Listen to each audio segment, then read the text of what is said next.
Hi అందరికీ అందరికీ happy pongal. ఈరోజు భోగి కదా, మీరు ఎలా చేసుకున్నారు? ఈరోజు మేము 4:30కి అలా లేసాము. చాలా అంటే చాలా చలిగా ఉన్నింది. పల్లెల్లో అయితే వరిగడ్డి పేడ పిడకలు ఉంటాయి కదా, అవి పాత చేపలు కానీ పొరకలు అవి వేసేవాళ్ళము. ఇక్కడ టౌన్లో అవి ఏం దొరకవు కదా, ఇంకా అట్టపెట్టెలు ఇలాంటివి వేస్తాము. ఇంట్లో ఏమైనా పాత వస్తువులు ఉంటే అవి. పల్లెలు ఎలాగంటే భోగి వేస్తానమంటే చుట్టుపక్కల ఉంటారు కదా, పెద్దనాన్న పెద్దమ్మలు పిల్లలు వాళ్ళంతా వచ్చేవాళ్ళము. ఇక్కడ ఎవరి ఇంట్లో వాళ్ళనమాట, ముగ్గురు నలుగురే ఉంటారు. పల్లెలు అయితే ఫుల్గా ఉంటారు కదా, నాకైతే అక్కడే ఇష్టము ఇక్కడికన్నా. ఎందుకంటే అక్కడ జనాలు ఎక్కువ మంది ఉంటారు, హ్యాపీగా ఉంటుంది. ఇంకొద్దిసేపు అంటే 1 అవర్ 2 అవర్స్ కూడా కూర్చుంటాము ఆ భోగి దగ్గరే. ఎందుకంటే అందులో పేడ పిడకలు వేస్తాం కదా, ఎక్కువసేపు ఉండేది భోగి మంట. ఇక్కడైతే అట్టపెట్టెలు కాబట్టి తొందరగా కాలిపోయినాయి. ఇంకా భోగి అయిపోతేనే ముగ్గులు వేయాలి కదా, ముగ్గుల కోసం కలర్స్ కోసం వచ్చాను ఇక్కడ. ఎన్ని ఉన్నాయో కలర్స్ అయితే చాలా బాగున్నాయి. రేటు కూడా ఏమి ఎక్కువ కాదు. ఈ ప్యాకెట్స్ అంతా అయితే 10 రూపీస్.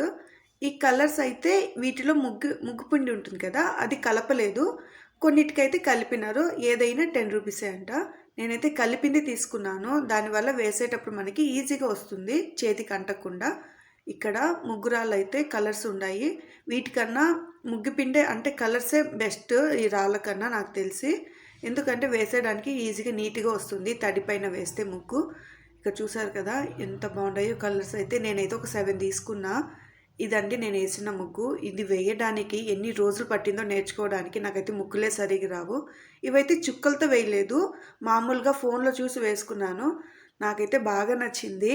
కలర్స్ కాంబినేషన్ కూడా బాగా కుదిరింది అనిపించింది. పల్లెలు అయితే పోటీతో వేస్తారు ముగ్గులు. ఎంత పెద్దది వేస్తే అంత గ్రేట్ అన్నట్టు వాళ్ళ ఇంటి ముందర చాలా బాగా వేస్తారు. నాకైతే వచ్చింది వేశాను. తర్వాత టిఫిన్ అయితే నేను ఈరోజు ఇడ్లీ చట్నీ అలాగే తెల్లగడ్డ కారం చేశాను. తెల్లగడ్డ కారం కావాలంటే నా ఛానల్లో పెట్టాను చూడండి. టేస్ట్ అయితే చాలా బాగుంటుంది. ఒక 5 నిమిషాల్లో చేసుకోవచ్చు. ఇది ఇంట్లో అందరికీ ఇష్టము. సరే అనేసి ఈరోజు చేశాను తెల్లగడ్డ కారము. ఈ చలికి కొద్దిగా కారంగా చేసుకుంటే బాగుంటుంది కదా అని కొద్దిగా నెయ్యి వేసుకొని ఆ ఇడ్లీ అలా తుంచుకుంటూ, ఆ ఇడ్లీ చూసారు కదా ఎంత సాఫ్ట్గా వచ్చినాయో. ఇడ్లీలు సాఫ్ట్గా రావడానికి చాలామంది సగ్గు బియ్యము ఏవేవో వేస్తారు, అవి ఏమీ వద్దు. ఉప్పుడు బియ్యము మనం 2 గ్లాసులు తీసుకుంటే, పచ్చి బియ్యం 2 గ్లాసులు, అలాగే ఉద్దిపప్పు 1 గ్లాస్ తీసుకొని కొద్దిగా మెంతులు వేసుకుంటే చాలు, చాలా సాఫ్ట్గా వస్తాయి.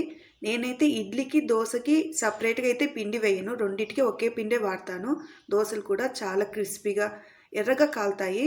ఒకసారి ట్రై చేయండి మీరు.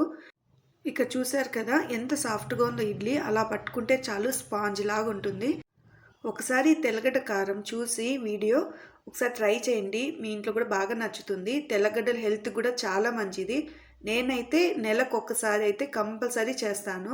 మీరేం టిఫిన్ చేసుకున్నారో నాకు కామెంట్ సెక్షన్లో మెసేజ్ చేయండి. అలాగే ఈ వీడియో నచ్చితే ఒక లైక్ చేయండి.